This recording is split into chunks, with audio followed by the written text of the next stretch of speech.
결론은 다음과 같다. 에린은 반사회적 특징을 가진 자기애성 인격 구조의 징후를 보인다. 조종 능력, 병적인 거짓말, 후회의 결여, 피상적인 감정.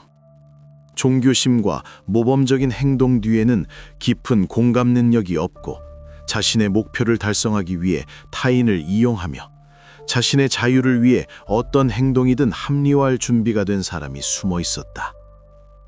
2008년 3월 5일, 윌슨 형사는 에린의 마지막 신문을 준비하고 있다.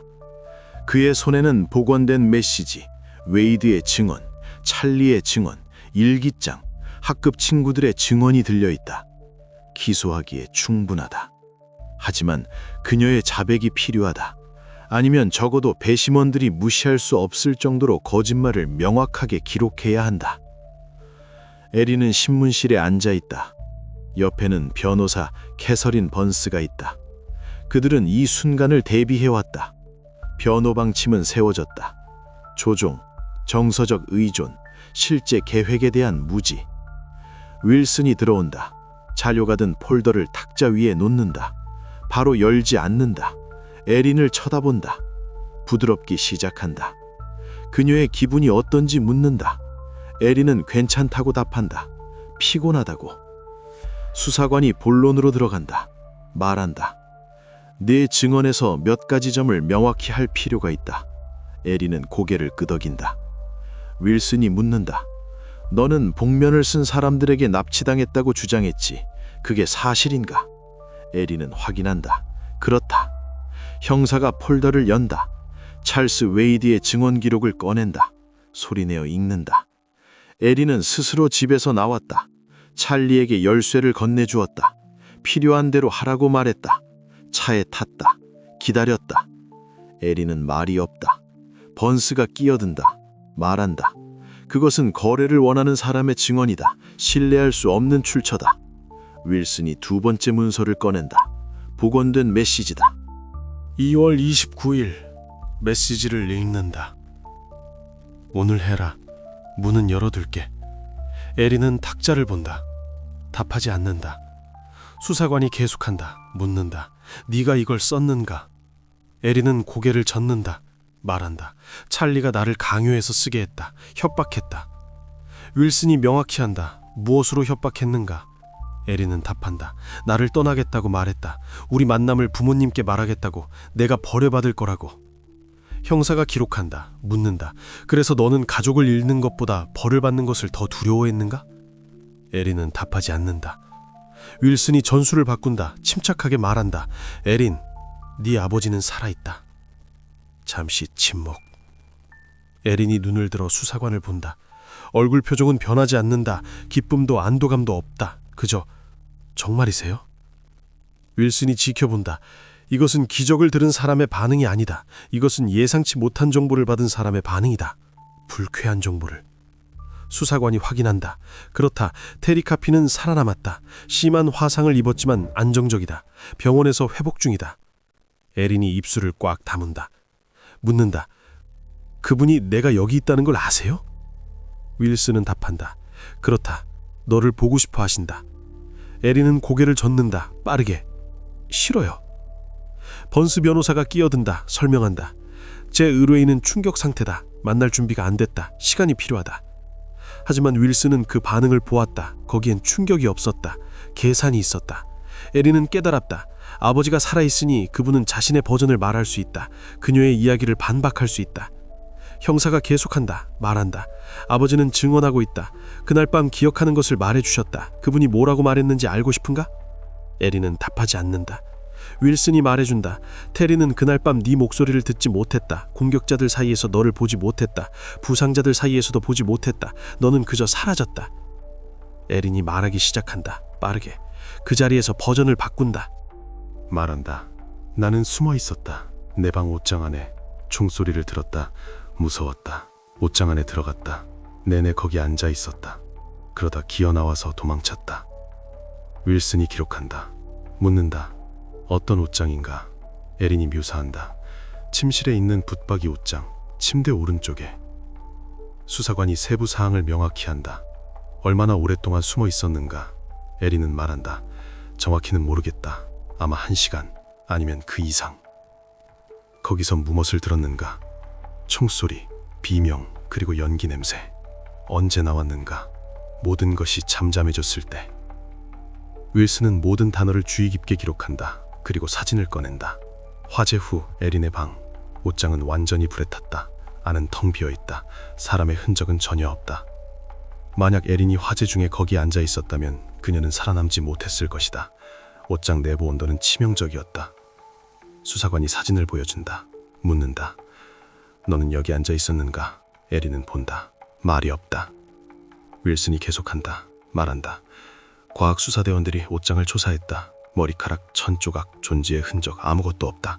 너는 거기 없었다. 에린이 다시 버전을 바꾼다. 말한다. 옷장이 아니었을 수도 있다. 침대 밑이었을 수도 있다. 정확히 기억나지 않는다. 충격받았었다. 형사가 기록한다. 한 번의 신문에서 3번째로 버전이 바뀐다. 그는 이웃 도로시 맥그리거의 증언을 꺼낸다. 읽는다. 차는 3시에서 3시 반 사이 집을 떠났다. 헤드라이트 없이. 너는 총소리 직후 떠났다고 주장했다. 하지만 화재는 3시 정각에 시작되었다. 차는 나중에 떠났다. 즉 누군가 기다리고 있었다는 뜻이다. 모든 것이 끝날 때까지. 에린 말이 없다. 번스가 휴식을 요청한다. 윌슨이 동의한다. 10분. 돌아왔을 때 에린은 마침내 전술을 바꾼다. 말한다. 좋아요. 제가 차 안에 있었어요. 하지만 제 의지가 아니었어요. 찰리가 저를 강제로 집에서 끌어냈어요. 기다리게 했어요. 권총으로 협박했어요. 윌슨이 명확히 한다. 언제 그런 일이 있었는가? 에린은 말한다. 기억나지 않는다. 모든 것이 뒤죽박죽이다. 수사관이 메시지를 보여준다. 메시지. 이 일이 일어날 때 안에 있을 수 없어. 미리 나갈게. 차에서 기다릴게. 사건 전날의 수였다. 미리. 차발적으로. 에린이 읽는다. 얼굴이 창백해진다. 설명하려 애쓴다. 찰리가 강요해서 쓰게 했다. 뭐라고 써야 할지 지시했다. 하지만 윌슨은 다른 메시지들을 보여준다. 그녀가 구체적인 지시를 내린 메시지들. 집 묘사. 부모님이 어디서 자는지, 동생들이 어디서 자는지, 열쇠를 어디에 둘지. 에린은 더 이상 답하지 않는다. 그저 앉아 탁자를 본다. 번스 변호사는 이해한다. 신문은 실패했다. 새로운 버전 하나하나가 이전 버전과 모순된다. 거짓말은 영상에 기록되었다. 배심원들은 그것을 볼 것이다. 윌슨은 신문을 마친다. 에린은 1급 살인 사건의 공범 혐의로 공식 기소된다. 재판은 2008년 6월로 예정되었다. 수사관이 방에서 나온다. 복도에서 시글러 검사가 그를 기다리고 있다. 묻는다. 어떻게 됐습니까? 윌슨이 답한다. 그녀는 1시간 동안 4번 거짓말을 했습니다. 증거가 제시될 때마다 버전을 바꿨습니다. 그리고 아버지가 살아있다는 것을 알았을 때 기뻐하지 않았습니다. 두려워했습니다. 이 모든 것이 녹화되어 있습니다. 시글러가 고개를 끄덕인다. 말한다. 기소하기에 충분하다. 배심원들은 진정한 에린 카피를 볼 것이다. 조종당한 희생자가 아니라 자신의 가족의 실종을 계획하고 몇 미터 떨어진 곳에서 그 일이 벌어지는 동안 차 안에서 기다리고 있던 차갑고 계산적인 사람을. 윌슨 형사는 3번째 가담자를 계속 찾는다. 웨이드가 매튜라고 부른 자, 칼을 든 낭자. 그 없이는 그림이 불완전하다. 이틀간의 적극적인 수색이 진행된다. 찰리의 친구들, 건설 현장 동료들을 신문하고 전화 기록을 확인한다. 마침내 3월 7일 흔적을 발견한다. 바비 존슨, 21살, 찰리와 같은 건설 현장에서 일했다. 사건 다음 날인 3월 2일에 해고되었다. 아파트에서 이사했다. 주를 떠나려 했다. 그는 루이지애나 국경에서 체포된다. 텍사스로 다시 끌려온다. 윌슨이 신문을 시작한다. 바비는 초조해한다. 자신이 잡혔음을 안다. 변호사를 요청한다. 하지만 이내 마음을 바꾼다. 말한다. 거래를 원한다. 모든 것을 말하겠다. 수사관이 조건을 논의하기로 동의한다. 바비가 이야기하기 시작한다. 찰리는 2월 28일에 그에게 도움을 요청했다. 소녀를 부모에게서 데려와야 한다고 말했다. 그들은 소녀를 강제로 붙잡고 있다. 종교적 광신 집단이다. 위험한 사람들이다. 무장했을 수도 있다. 바비는 돈을 받고 돕기로 동의했다. 찰리는 $1000를 약속했다. 2월 29일 저녁 그들은 만났다. 찰리, 웨이드, 그리고 바비. 찰리의 실버라도를 타고 카피의 집으로 향했다. 새벽 2시 반쯤 도착했다. 집에서 떨어진 곳에 주차하고 헤드라이트를 껐다. 바비가 말한다. 몇 분 후 집에서 한 소녀가 나왔다. 에린이었다. 침착했다. 두려워하지 않았다. 차로 다가왔다. 뒷좌석에 앉았다. 윌슨이 명확히 한다. 그녀가 납치된 것처럼 보였는가? 바비는 고개를 젓는다. 아니요, 마치 약속 장소로 가는 것처럼 보였습니다. 바비가 계속한다. 에린은 찰리에게 열쇠를 건네주었다. 말했다. 문은 열려있다. 모두 잠들어 있다. 행동해라. 찰리, 웨이드, 그리고 바비는 차에서 내렸다. 에린은 차 안에 남아 있었다. 윌슨이 묻는다. 그녀는 도움을 요청했는가? 도망치려 했는가? 바비는 답한다. 아니요, 라디오를 켰습니다. 음악방송을 찾았습니다. 좌석에 기댔습니다. 바비가 계속 묘사한다. 그들은 집에 들어갔다. 찰리가 권총을 꺼냈다.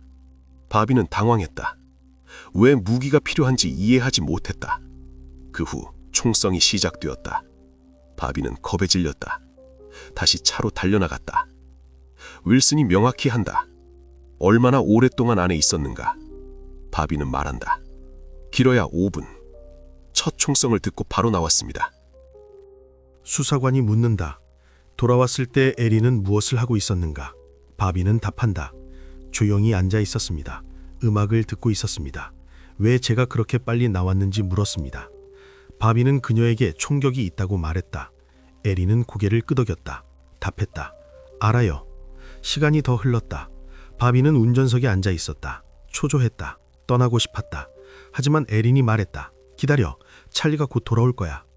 윌슨은 모든 단어를 기록한다. 묻는다. 얼마나 기다렸는가? 바비는 생각한다. 말한다. 오래. 아마 1시간 아니면 그 이상. 이 모든 시간 동안 에리는 뒷좌석에 앉아 있었다.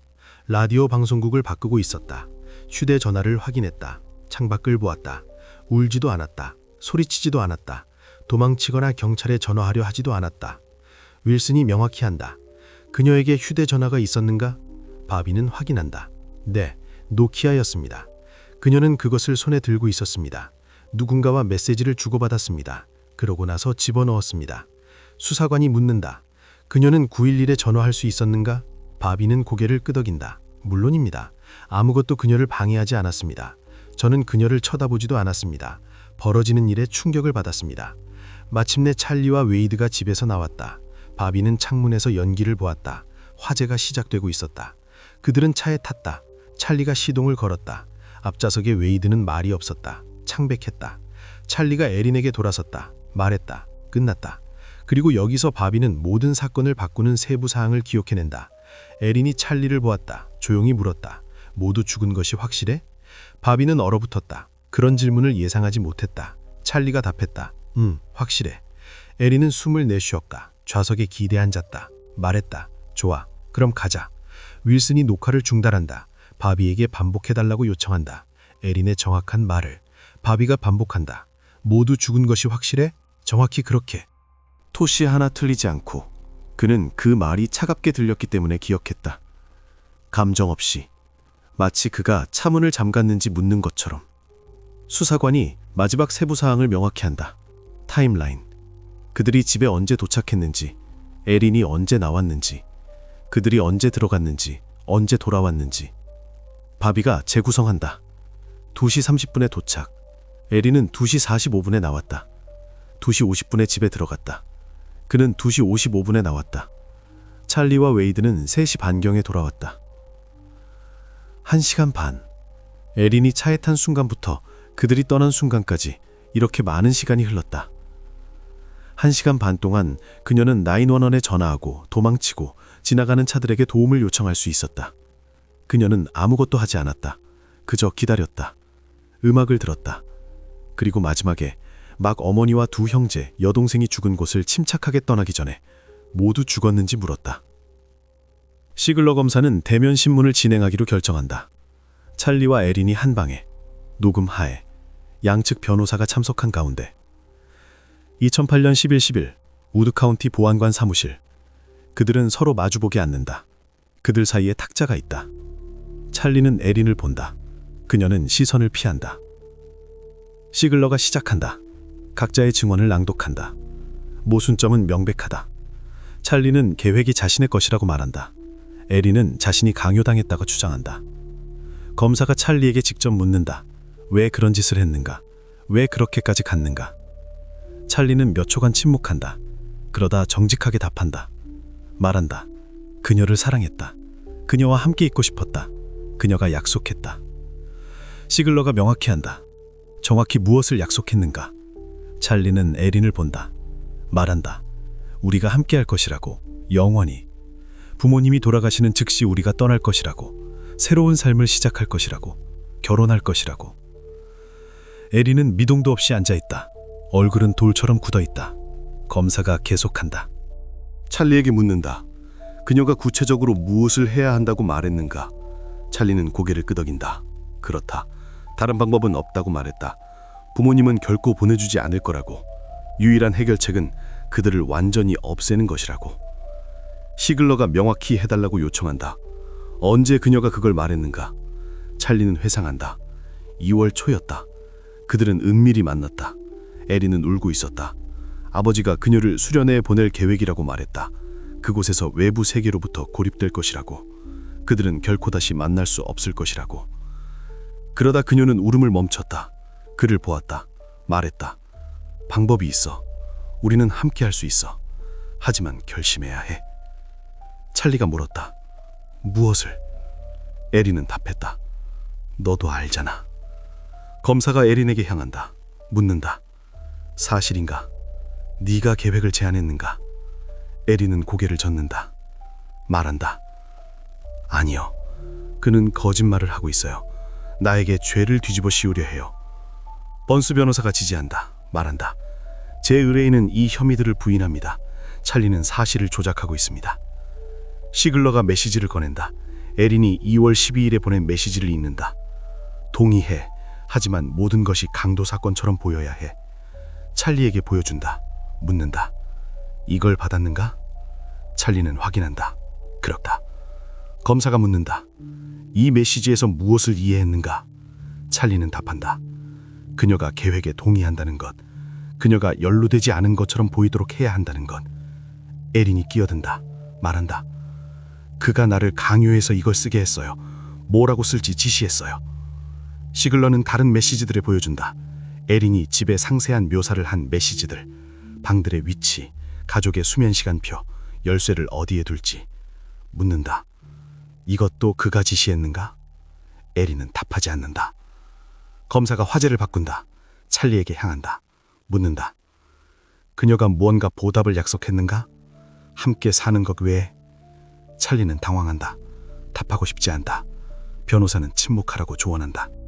하지만 찰리는 말한다. 그녀는 우리가 함께할 것이라고 약속했다. 남편과 아내처럼 온전히. 시글러가 명확히 한다. 신체적 친밀감을 말하는 것인가? 찰리는 고개를 끄덕인다. 조용히. 그렇다. 에린은 엄격한 종교 가정에서 살았다. 결혼 전 성관계는 금기였다. 하지만 그녀는 이것을 약속으로 사용했다. 찰리에게 동기부여로. 검사가 직접 묻는다. 그녀는 네가 이걸 하면 너와 함께 할 것이라고 말했는가? 찰리가 확인한다. 그렇다. 정확히 그렇다. 대면 신문이 끝난다. 버전들이 일치하지 않는다. 찰리는 죄를 인정하지만 에린이 주도자였다고 주장한다. 에린은 모든 것을 부인하고 조정과 강요에 대해 말한다. 3월 12일 시글러 검사는 공식적으로 기소한다. 에린 카피는 가중살인 공범 혐의로 기소된다. 4개 혐의. 텍사스 법에 따르면 이는 성인에게 사형 가능성을 의미한다. 하지만 에린은 16세, 미성년자다. 최대는 가석방업문 종신형이다. 찰리 윌킨스는 1급 살인 직접 혐의로 기소된다. 찰스 웨이드는 공범 혐의. 바비 존슨에게는 검사가 거래를 제안한다. 다른 사람들에 대한 증언을 대가로 형량 감형.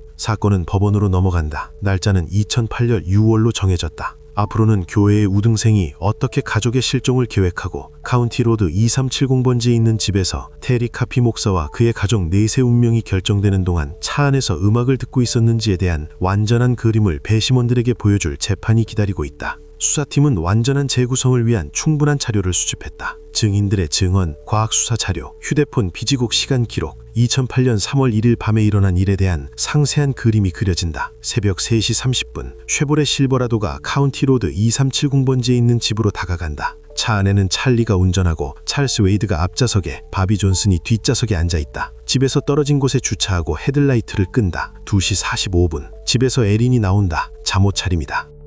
맨발로 침착하게 서두르지 않고 걸어간다. 차로 다가간다. 뒷문을 열고 바비 옆에 앉는다. 주머니에서 현관 열쇠를 꺼낸다.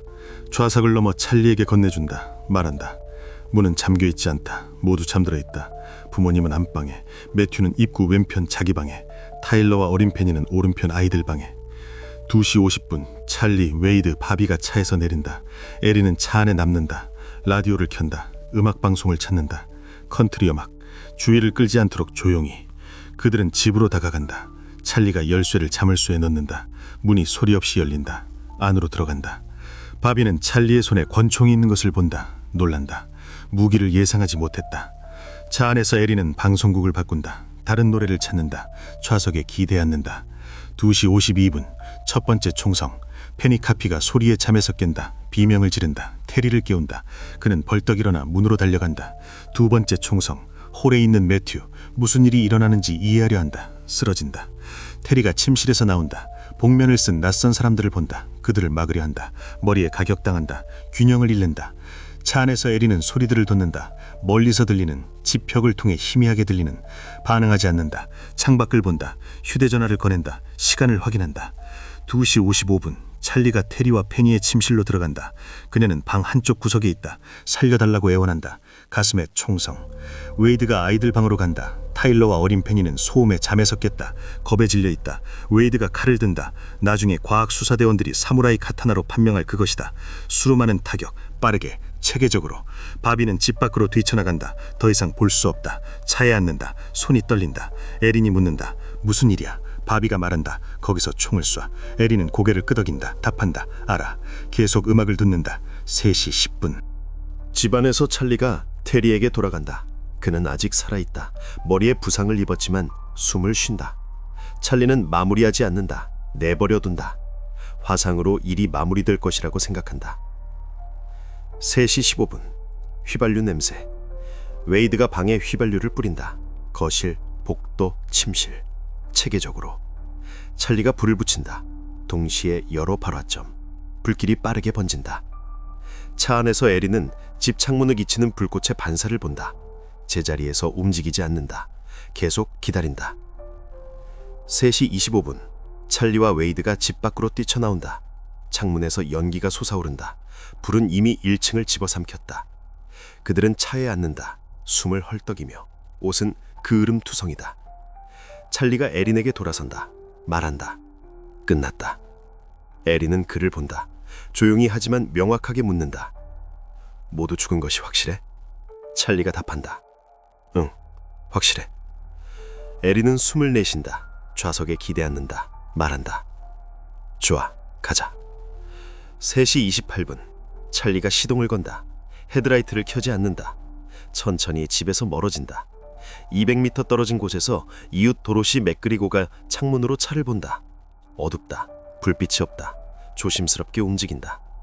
3시 30분 911 전화. 누군가 화재와 총소리를 신고한다. 차는 이미 그곳에서 몇 마일 떨어져 있다. 에리는 뒷좌석에서 창밖을 본다. 얼굴은 침착하다. 눈물도 공황도 없다. 불타는 집안에서 유일한 생존자 테리 카피는 연기와 불길을 뚫고 창문으로 기어나오려 애쓴다. 그의 아내 페니, 아들 매튜와 타일러, 막내딸 페니는 더 이상 숨쉬지 않는다. 그리고 이 악몽 같은 곳에서 몇 킬로미터 떨어진 곳에 그들의 장녀이자 여동생은 그녀가 그곳으로 이끌고 그들에게 열쇠와 집의 배치도 모두가 잠든 정확한 시간을 알려준 사람들과 함께 차 안에서 음악을 들으며 앉아 있었다. 모두 가족의 실종을 계획한 우등생의 재판을 보기 위해 모였다. 마이클 밀러 판사가 재판을 진행한다. 배심원단은 카운티 주민 12명, 에린 카피의 운명을 결정할 평범한 사람들이다. 시글러 공사는 사건을 체계적으로 구성한다. 메시지, 웨이드와 바비의 증언, 심리 감정서, 신문실 영상 등을 제시한다. 각 증거는 전체 그림의 세부 사항을 더한다. 번스 변호인단은 완화하려 노력한다. 피고인의 나이에 대해 말한다. 16세, 미성년자, 엄격한 종교 교육, 세상과의 고립, 찰리에 대한 정서적 의존. 하지만 증거는 더 크게 말한다. 배심원들은 메시지를 본다. 문구들을 읽는다.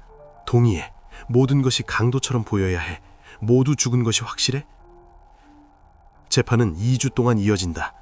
증인들의 증언, 감정서, 사건 재구성. 매일 법정은 10,000원이다. 모두가 어떻게 이런 일이 일어날 수 있었는지 이해하고 싶어 한다. 그리고 아무도 예상치 못한 순간이 온다. 법원이 테리 카피를 소환한다. 목사가 법정으로 들어선다. 팔과 얼굴에 화상 흉터가 있다. 천천히 움직인다. 아직 완전히 회복되지 않았다. 증인석에 앉는다. 진실을 말하겠다고 선서한다. 검사가 일반적인 질문을 한다. 테리가 답한다. 그날 밤의 사건들을 확인한다. 상실을 묘사한다. 38년 된 아내 페니, 13살 매튜, 8살 타일러, 6살 막내 페니. 테리의 목소리가 떨린다. 그는 잠시 멈춘다. 마음을 다잡는다. 계속한다. 시글러가 질문을 마친다. 변호인에게 발언권을 넘긴다. 번수는 반대 신문을 거부한다. 판사가 테리에게 묻는다. 더 하고 싶은 말이 있습니까? 테리가 고개를 끄덕인다. 법원에 직접 말할 수 있도록 허락을 구한다. 판사가 허락한다. 테리가 일어선다. 배심원들에게 몸을 돌린다. 말하기 시작한다. 그는 목사라고 말한다. 그의 평생은 하나님을 섬기는 삶이었다고. 그의 믿음의 근본은 용서라고. 그는 아내를 잃었다. 3명의 어린 자녀들을 잃었다. 하지만 그는 장녀까지 잃고 싶지 않다. 그렇다. 그녀는 끔찍한 짓을 했다. 그렇다. 그녀는 그의 가족을 파괴한 일에 연루되어 있다. 하지만 그녀는 여전히 그의 딸이다. 여전히 그가 키우고 사랑하고 믿음을 가르쳤던 사람이다. 테리가 말한다. 저는 그녀의 사형을 원하지 않습니다. 또 다른 상실을 원하지 않습니다. 저는 법원에 자비를 베풀어 주시기를 간청합니다. 법정이 숨죽인다. 검사는 탁자를 본다. 배심원들은 테리에게서 시선을 떼지 못한다. 그는 계속한다. 같은 요청이 찰리 윌킨슨과 다른 가담자들에게도 해당된다고 말한다. 그는 그들의 사형을 원하지 않는다. 그들이 감옥에서 삶을 보내기를 원한다. 그들이 한 일을 생각하고 용서를 구하기를. 테리가 성경을 인용한다. 용서하라. 그리하면 너희도 용서받을 것이다. 복수는 그의 가족을 돌려주지 않을 것이라고 말한다. 오직 용서만이 치유의 기회를 준다고. 에리는 피고인석에 앉아있다. 아버지를 본다. 재판 내내 처음으로 그녀의 얼굴에 감정이 나타난다. 눈물, 조용히. 그녀는 손으로 눈물을 닦는다. 테리가 말을 마친다. 앉는다. 법정은 완전한 침묵 속에 있다. 판사가 휴정을 선언한다.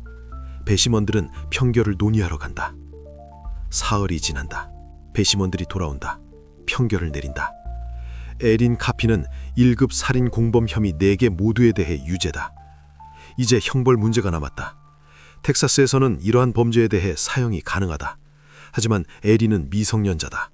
법은 범죄 당시 18세 미만인 자에게 사형을 집행하는 것을 금지한다. 최대는 가석방 없는 종신형이다. 밀러 판사가 판결을 내린다. 테리의 증언을 고려한다. 그의 자비에 대한 요청을. 최대 형량을 선고하지 않기로 결정한다. 에린 카피는 연속된 2개의 종신형과 추가 25년형을 선고받는다. 가석방 자격은 40년 후에 생긴다. 2048년에. 그때 그녀는 56세가 될 것이다. 찰리 윌킨스는 가석방 없는 종신형, 찰스 웨이드는 검사와의 거래에 따라 15년형, 바비 존스는 증언의 대가로 10년형. 법정은 비워진다. 에리는 수갑을 찬 채 끌려나간다. 그녀는 뒤돌아본다. 아버지를 본다. 테리는 미동도 없이 앉아있다. 손은 기도하는 자세로 모여있다.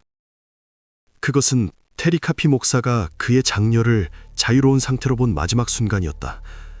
가족과의 삶 대신 한 남자와의 삶을 선택했고 그 선택의 대가로 40년을 감옥에서 보냈으며 그동안 아버지는 그녀가 그의 삶에서 영원히 빼앗는 데 도움을 준 이들에 대한 기억과 함께 홀로 남겨졌다. 재판 후 테리 카피는 다시 사는 법을 배워야 했다.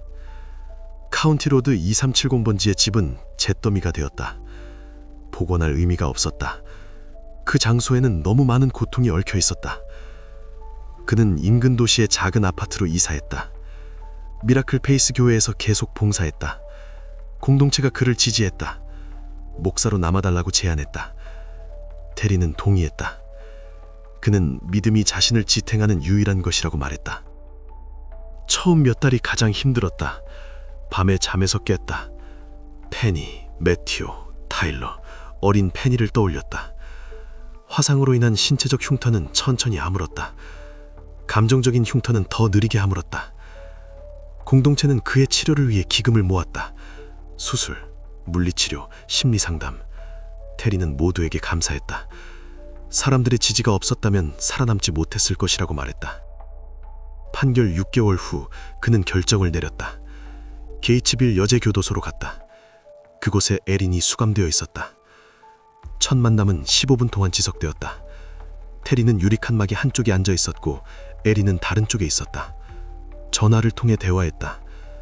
테리는 기도로 시작했다. 에린은 말없이 들었다. 그러고 나서 그는 그녀의 안부를 물었다. 에린은 짧게 답했다. 괜찮아요. 적응하고 있어요. 그는 그녀를 용서했다고 말했다. 관계를 회복하고 싶다고. 그녀는 여전히 그의 딸이라고. 에린은 답하지 않았다. 그저 고개를 끄덕였다. 테리는 한 달에 한 번 찾아왔다. 모든 방문이 똑같았다. 기도, 감옥 생활에 대한 질문, 과거에 대해 이야기하려는 시도. 에린은 그 주제를 피했다. 대화를 다른 곳으로 돌렸다. 1년 후 테리가 직접 물었다. 뉘우치고 있니? 에린은 그를 보았다. 말했다. 그렇게 되기를 원하지 않았어요. 테리가 명확히 했다. 하지만 너는 계획된 일이라는 것을 알았잖아. 에린은 침묵했다. 그러다 답했다. 찰리가 나를 속였어요. 나는 그가 단지 당신들을 겁주려 할 줄 알았어요. 테리는 믿지 않았다. 메시지에는 다른 것이 나타나 있었다. 하지만 그는 논쟁하지 않았다. 그저 말했다. 언젠가 네가 진실을 말하길 바란다. 너 자신과 하나님께. 몇 년이 흘렀다. 테리는 다시 결혼했다. 다른 교구의 여성과 만났다. 레베카. 과부였다. 그녀 역시 상실을 겪었다. 그들은 서로를 지지했다. 2012년에 결혼했다. 테리는 계속 에린을 방문했다. 레베카도 가끔 그와 함께 갔다. 접촉을 시도했다. 에린은 거리를 두었다. 새엄마를 자신의 삶에 들이고 싶어 하지 않았다. 2014년 에린은 첫 항소를 제기했다. 자신의 변호사가 비효율적으로 일했다고 주장했다. 자신의 무죄를 입증할 충분한 증거를 제시하지 않았다고. 배심원들이 편견을 가졌다고. 항소법원은 기각했다. 유죄 증거가 너무 명백했다. 메시지, 증인 증언, 신문 영상. 에린은 2017년에 두 번째 항소를 제기했다. 재심을 주장했다. 찰리의 심리적 학대의 희생자였다고 말했다. 자신이 참여하도록 강요받았다고. 다시 기각. 2020년에 세 번째 항소. 이번에는 에린이 수사팀이 증거를 조작했다고 주장했다. 메시지를 위조했다고. 증인들이 거래를 위해 허위 증언을 했다고. 전문가들이 확인했다. 메시지는 진짜였다. 메타데이터가 일치했다. 웨이드와 바비의 증언은 독립적인 출처에 의해 확인되었다. 항소는 기각되었다. 판결은 유효하게 유지되었다. 이 몇 년 동안 테리는 여러 인터뷰를 했다. 용서에 대해 이야기했다. 믿음이 비극을 이겨내는데 어떻게 도움이 되었는지에 대해 자신의 경험에 대한 책을 썼다. 판매 수익금은 범죄 피해를 입은 다른 가족들을 돕는 데 사용되었다. 인터뷰에서 그에게 자주 물었다. 어떻게 용서할 수 있습니까? 테리는 똑같이 답했다. 용서는 정당화가 아니라고 말했다. 그것은 증오의 짐으로부터의 해방이라고. 분노를 품는 것은 범죄가 과거뿐만 아니라 미래까지 파괴하도록 허용하는 것이라고. 그에게 에린에 대해 물었다. 그녀가 변했다고 믿는지. 테리는 솔직하게 답했다. 모르겠다. 희망한다. 이를 위해 기도한다. 하지만 그녀의 마음에 무엇이 있는지에 대한 진실은 그녀 자신만이 안다. 오늘날 에린 카피는 같은 게이트스빌 교도소에 수감되어 있다. 그녀는 32세다. 가석방 자격은 2048년에 생긴다. 아직 24년이 남았다. 감옥에서 그녀는 도서관에서 일한다. 수업을 듣는다. 변호사들에게 편지를 쓴다. 새로운 항소를 준비한다. 희귀한 감옥 인터뷰에서 그녀는 자신의 버전을 계속 주장한다. 자신이 조종당한 희생자였다고 말한다. 실제 계획에 대해 몰랐다고. 찰리가 자신을 속였다고. 찰리 윌킨스는 남자 교도소에서 종신형을 복역 중이다. 단 한 번도 증언을 바꾸지 않았다. 계획이 에린의 것이었다고 계속 주장한다. 그녀가 그렇게 하면 함께 할 것이라고 약속했다고. 테리 카피는 텍사스에 살고 있다. 봉사를 계속한다. 레베카와 함께 2명의 입양아를 키운다. 1년에 몇 번 에린을 방문한다. 매번 진실을 듣기를 희망한다. 하지만 진실이 무엇이든 2008년 3월 1일 밤 카운티로드 2370번지에 있는 집에서 죽임을 당한 페니, 매튜, 타일러, 어린 페니. 그들의 장녀이자 여동생이 차 안에서 음악을 들으며 기다리고 있었고 나중에 그녀가 던진 유일한 질문이 모두 죽었는지였던 그 네 사람을 돌려주지는 못할 것이다.